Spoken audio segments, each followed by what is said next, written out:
bahas olahraga, lifestyle, gaya hidup, wisata,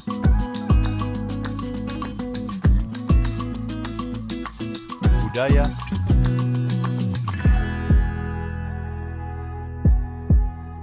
politik dan hukum akan dibahas seru bersama host kece dari Odeng dan co-host tercantik Rida dalam program Pagi Seru Sultan TV. Kembali lagi pemirsa bersama kami di Pagi Seru, ulas berita no kaku-kaku. Nah, Der, ya. Berita selanjutnya ini dari Indonesia dan juga menjadi satu kebanggaan nih. Betul. Ini ada nyanyiannya nih, kamu makannya apa? Tempe, tempe goreng, tempe mendoan, orek tempe. Nah, ini ada kabar membahagiakan dan juga membanggakan nih karena tempe resmi diajukan menjadi warisan budaya tak benda UNESCO. Ini juga akan menjadi daftar panjang dan juga banyaknya produk-produk atau karya-karya Indonesia yang terdaftar di UNESCO ya. UNESCO, betul sekali. Nah, ini melansir dari CNN Indonesia. Ini budaya tempe ini resmi diajukan sebagai warisan budaya tak benda UNESCO dan pengajuan ini dilakukan oleh Kementerian Pendidikan, Kebudayaan, Riset dan Teknologi pada akhir Maret lalu. Terus juga nih Rida, menurut pembina Forum Tempe Indonesia, Made Astawan, ini katanya tempe sudah dikonsumsi di 27 negara dan juga mendukung para vegetarian dalam mengkonsumsi makanan. Wah, jadi menarik ya, dan itu juga satu kebanggaan karena ini makanan tempe ini makanan khas Indonesia. Betul.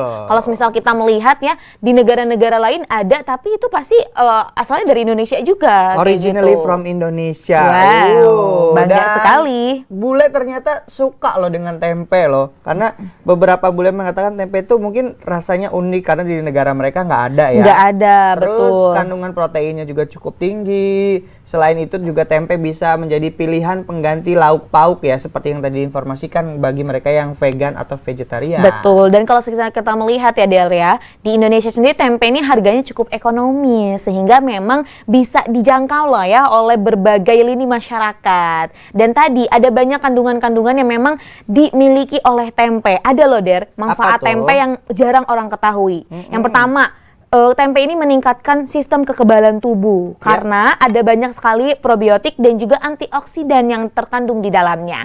Kemudian mencegah osteoporosis nih. Sekarang kan banyak banget generasi muda yang gampang encok ya. Yes.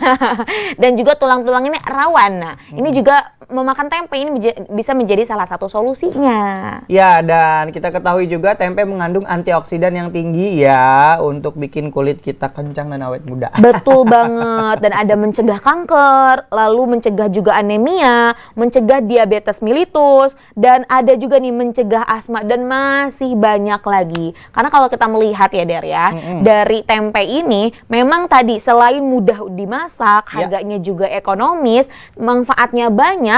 Ada banyak hal-hal yang akhirnya tuh orang-orang juga malah menjadikan tempe ini sebagai salah satu ladang bisnis nih. Entah itu keripik tempe, bahkan sekarang nih kalau semisal apa ya, orang-orang yang lagi mengikuti hidup sehat, kalau kita suka lihat Zaidul Akbar, tempe ini biasanya dicampur sama kurma.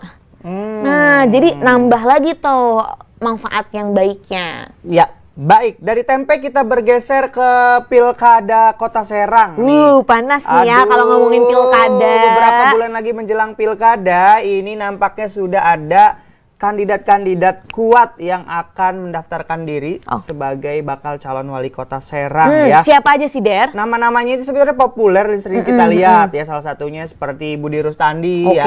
Jadi beliau ini adalah anggota DPRD Kota Serang juga dari fraksi Gerindra. Kemudian juga ada Ratu Ria Mariana dari Golkar, saat ini masih menjabat sebagai anggota DPRD juga.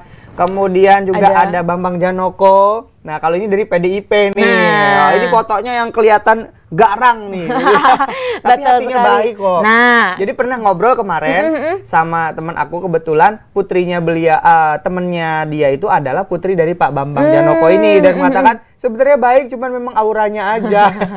ya beda Tegas ya, gitu ya. makanya itu jangan don't judge a book from the cover. Yes. Terus yang ini juga calon incumbent nih ya. Apa tuh? Ada Syafruddin ya. Ini Ajeng Kendor nih akan kembali mencalonkan diri sebagai bakal calon wali kota Serang ya. Tagline-nya lanjutkan 2 periode. Waduh, lanjutkan. Selain itu ternyata Syafruddin dengan Subadri Usuluddin pecah kongsi nih. Akhirnya membuat koalisi baru kah atau kayak gimana nih? Masing-masing dong, sekarang jalan masing-masing. Kalau dulu kan dijodohkan dan berjodoh, sekarang bercerai. Sekarang bercerai, kayaknya mencari pasangan lain. Iya, dan gitu. juga ini Subadri Usuluddin juga terlihat ya banyak sekali balihonya di berbagai sudut kota nih. Dia akan mencalonkan diri sebagai wali kota Serang. Terus kemarin juga tuh di beberapa media berita, Subadri ini sempat meminta kepada Golkar agar mendukung beliau di untuk pencalonan. maju ya di wali kota Serang. Ya, karena di tingkat provinsi beliau mendukung kader dari Golkar. Wah. Jadi timbal balik lah ya. Oke, Bisa siapa nggak sih lagi? dukung gue gitu. Nah, berikutnya kalau dari Demokrat ini nama yang digadang-gadang akan mencalonkan diri itu ada Nur Aini ya. Iya, ini juga fraksi Demokrat di DPRD provinsi ya kalau beliau ini. Terus juga kalau dari PKS sebelumnya ini ada Hasan Basri, Ketua DPD PKS Kota Serang. Namun di last minute, bukan last minute sih sebenarnya ya, di akhir-akhir belakangan ini ada yang muncul nih kandidat baru. malah tergantikan oleh sosok muda Nur Agis Aulia. Kenapa sih harus digantikan? Atau Pak Hasan Basri ini mungkin kurang pas dengan kondisi Kota Serang sekarang, atau justru elektabilitasnya belum cukup? Atau memang milenial nih sekarang sedang hype nih, Der. Nah, Kalau misalnya kita melihat. calon milenial berarti ya. Betul sekali. Terus juga ada Wahyu Nur Jamil. Itu yang kemarin juga sempat ngobrol-ngobrol ya. Dan Betul. sebenarnya ya, Der ya, kalau misal kita melihat dari bursa pencalonan wali kota ataupun bupati yang ada di Provinsi Banten, Ya. ini udah mulai ramai. Dan sepanjang jalan kadang kita melihat baliho-baliho yang memang bertebaran nih ya. Tapi ini, Der, ini juga menjadi satu hal yang perlu kita awasi bersama, Ya. bahwa kita perlu bijak memilih siapa pemimpin yang akan memimpin wilayah kita. Ya, yang penting kita harus menjadi pemilih yang cerdas, jangan mau diiming-imingi dengan money politik. Wah, Nih, betul 200.000 besoknya nyoblos 5 tahun sengsara, buat apa? Nah, buat apa? Ini juga akhirnya menjadi salah satu evaluasi kembali. Kemarin kan kita juga udah pilpres, selanjutnya nanti di November kita pilkada. Ada banyak hal yang perlu dipertimbangkan lagi, karena ini menyangkut 5 tahun kehidupan kita, pemirsa. Iya, baiklah. Nanti kita akan kembali lagi, pemirsa. Betul sekali. Iya, sambil kita lihat-lihat, dan pemirsa boleh lihat juga profil para calon-calon pemimpin daerah di daerah masing-masing ya. Ya. Mana yang cocok nanti November silakan dipilih. Dan kemudian, Der, jangan lupa loh, Sultan TV sekarang punya satu program yang Siapa Dia nih. Ini juga lebih dekat dengan para pemimpin yang akan memimpin di wilayah kabupaten ataupun kota di Provinsi Banten. Nah, baik, jadi jangan kemana-mana pemirsa, kita akan kembali lagi tetap bersama kami di Pagi Seru.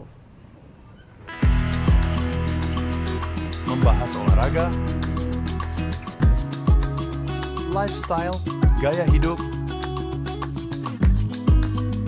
wisata,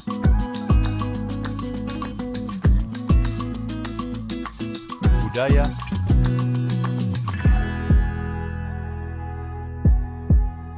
politik dan hukum akan dibahas seru bersama host kece dari Odeng dan co-host tercantik Rida dalam program Pagi Seru Sultan TV.